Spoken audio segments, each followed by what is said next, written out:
Thanks for joining us on this episode of Beyond the Bounce presented by ZTE. My guest today is none other than Mr. DeSagana Diop. Welcome to the studio, my man. Thanks for having me. Absolutely. Now, there's a really cool backstory here because you were one of the last few guys to ever go from high school to the pros. And you did that from a basketball powerhouse here, which was Oak Hill Academy. Describe that experience, your final year, when you knew you were bound for the NBA, and what that rookie year was like for you. I mean, just to talk about Oak Hill, before I came here, I mean, I grew up obviously in Africa, Senegal, West Africa, and before I came, I mean, I had the paperwork, I saw Oak Hill. I didn't know how big Oak Hill was, till I got here, and a couple months into the season, my junior year, I came here my junior year, and we started playing. It's like everywhere we played was like packed or so many people. I'm like, man, we must be a good school or something. Then over the time, then people started telling me the history of the school. A lot of guys went there, before that I got there, Stackhouse, a lot of big names.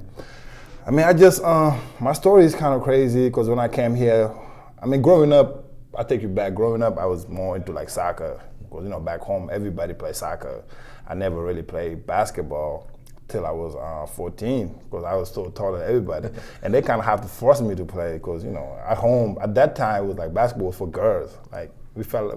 Growing up, we felt like the sport that you use only your hands and throw is like a girl's sport, soccer, footwork and stuff.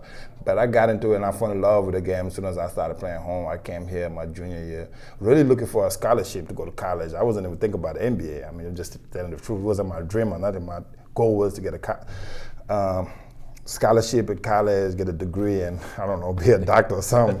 Then, got here, started playing, and got a lot of help from Coach Smith, who's still at Oak Hill now, worked me a lot, especially after my junior year, going to my senior that summer. I stayed around at Oak Hill the whole summer. And he helped me a lot getting drafted out of high school.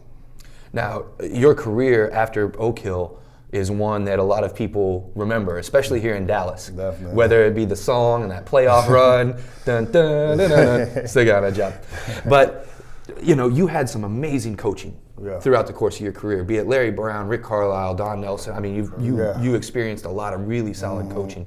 What were some things you took from your NBA experience as a player that related to that coaching, and how does it apply to your life today? Yeah, I mean, I was blessed to have some real good coaching. Like you said, Larry Brown, I mean, a Hall of Famer.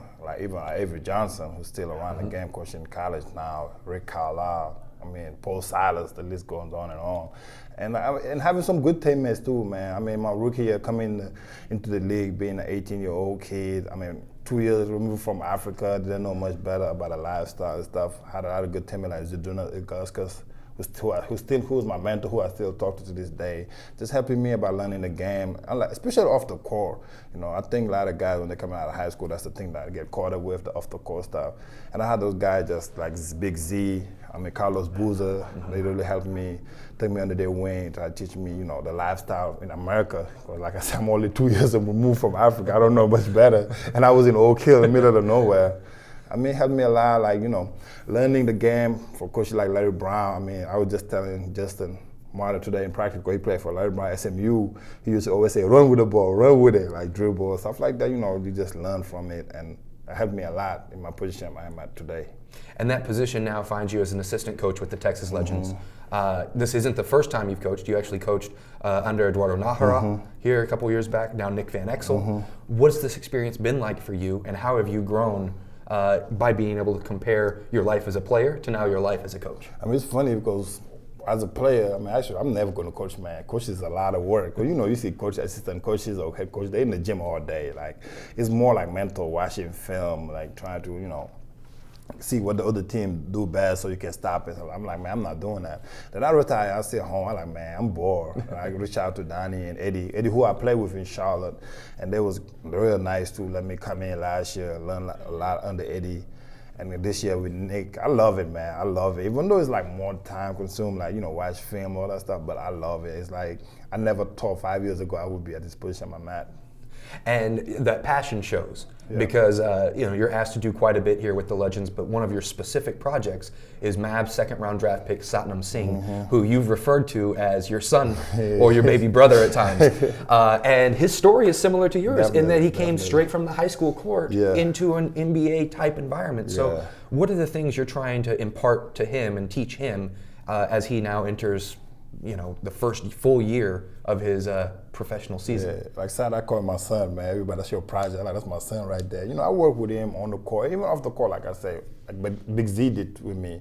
I try to tell him, get your rest, work hard on the court. Like, we do a lot of extra stuff after practice, footwork. I mean, he got a good potential. He just got to work on his footwork. I mean, I feel like as far as our big, he got the best touch out all our big. He can shoot. He got a nice touch. We just like a lot of little things, like moving side to side. We work on him, and he getting better and better every day. Now, being able to work directly with another player who plays your same position is certainly one that's pretty familiar and comfortable for you, I assume. But you also have a head coach who was a former all-star point guard. Yeah. What is it like to be able to work along a former player who's now your head coach and being able to take lessons from him from that particular position and apply it to how you coach these guys?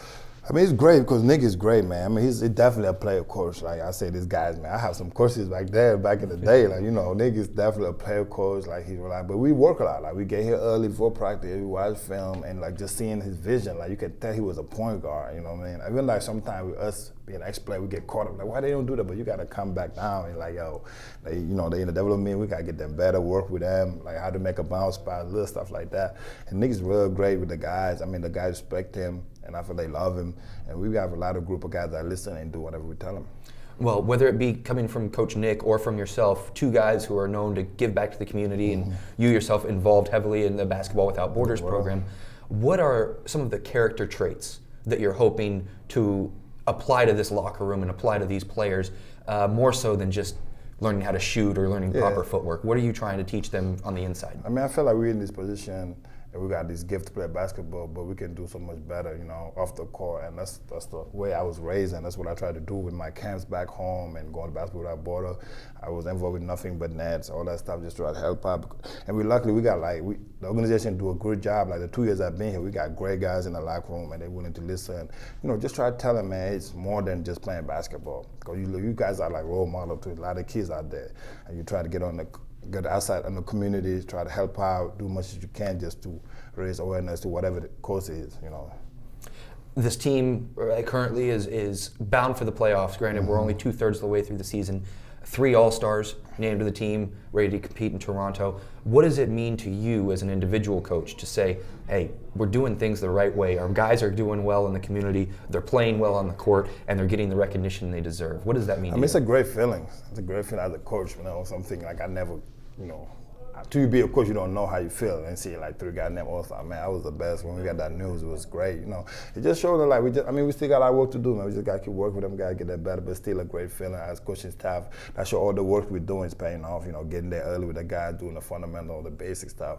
I mean, we got 3 All-Star. Hopefully next year we get 4. Keep going more and more. Do you ever plan to head coach one day, or do you like your role currently I love my role right now. As a positional coach? Yeah, I'm learning. But you never know. Like I said, I never thought I'd be a coach, assistant coach. I'm an assistant coach. Right now I love where I'm at. Just work with the guys underneath. But who knows? We'll see. 5 years ago, you didn't think you'd be a coach. Here you are today as a coach. I'll come back and interview again in 5 years when you're the head coach, okay? We'll see. Awesome. Well, Ghana, thanks for joining me today. No problem, man. Thank you guys for watching out there on Beyond the Bounce and joining us on this podcast. Be sure to stay tuned and check in on the website each and every week as a new episode is coming your way. Thanks again, and thank you to ZTE.